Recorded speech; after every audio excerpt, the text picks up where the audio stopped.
All right. One of my subscribers has asked me to talk about a couple of times that Frank Morris and the Anglin brothers attacked me when I was in the military in Shreveport, Louisiana, in the Air Force. And there was one time, there was one time I was going on leave and I was going to drive home to Florida. What's now, I think, Interstate 20 used to be Highway 20. It was a 2-lane road, and the grass was, 4-5 feet thick on the side of the road. And I took off through this long stretch where there's no gas stations or anything, and I couldn't take anymore. I was falling asleep.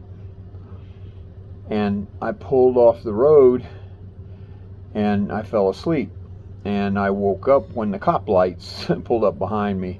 And the cop told me, it's good that you're not trying to drive when you're sleepy, but I'm here to tell you, you need to find a way to get out of here, because there's someone who's been driving up and down this road and catching people, and they're killing them.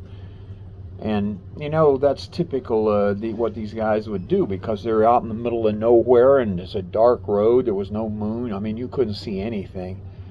And I told him, okay, I'm going to go up ahead here and see what I can do. But he left, and I went back to sleep. Then all of a sudden, headlights in the rear view mirror woke me up. And I'm watching the headlights move up closer and closer. It looked like it's right out of a murder mystery movie. And the door, and I've got this in my mind about how the police officer pulled up and seeing him get out the door and walk up in my car, and the same thing's happened again, but this time it's an old beat up car with no license plate. That John Anglin gets out of it. I didn't recognize him as John Anglin, but big tall guy gets out, closes the door, and turns walking towards me. And if I remember right, he had a pistol in his hand, because I remember laying there and watching this whole scene in the mirror, and I just started the motor and put it in gear, and I took off.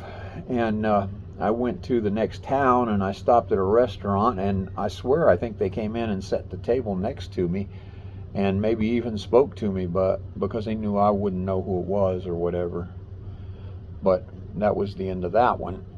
Well, while I was in the Air Force, I got a job off base as a police, armed security officer, and I was a police officer. You had to take an academy training and everything to carry the gun and all. I would guard banks and different things like that. And they put me in this bank one time that they were working on, and this one whole wall over here was a big piece of glass and some construction things, and they said that people have been showing up there when the guards are there guarding at night, and he said if somebody shows up there, shoot them. And I go, okay. And the same thing I told you about my girlfriend from the gym, where their heads, the Anglin brothers and Frank Moore's head would pop up in the window and back down, and when I would look, and it'd pop up, and I would look, and it'd pop back down.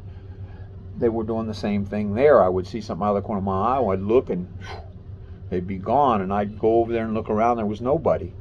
They were walking back and forth in front of this window, I guess trying to get in the bank. So I took my pistol.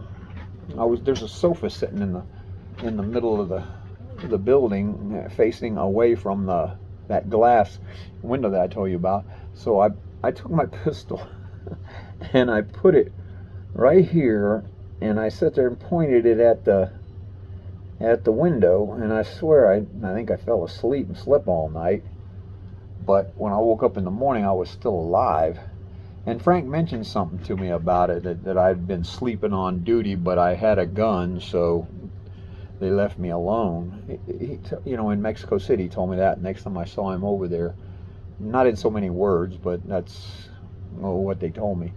Now, I wanted to tell you something else. I've been seeing complaints in different places that, when people ask me questions, that instead of answering them, I refer them back to my videos and my book. Well, let me just tell you something. If you ask me more than one question in one question, that's going to take me 20 or 30 minutes to write out paragraphs and paragraphs to explain it to you, I'm just not going to do it. I'm going to refer you back to my videos and my book.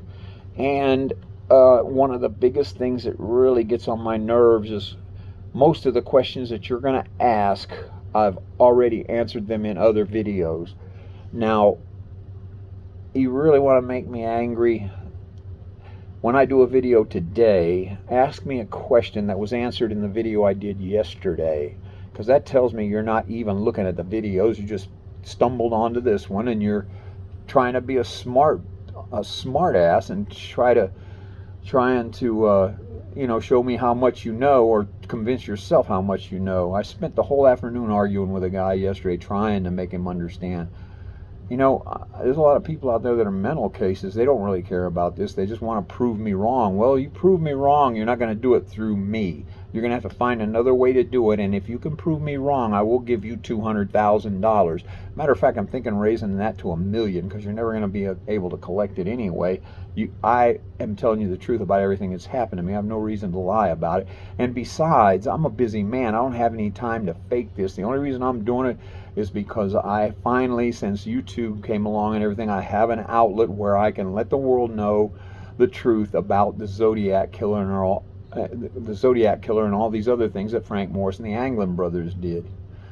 Now, I hope I don't seem too angry, but I'm really not feeling well today, and I feel like it has to do with that guy that argued with me yesterday. But I blocked him.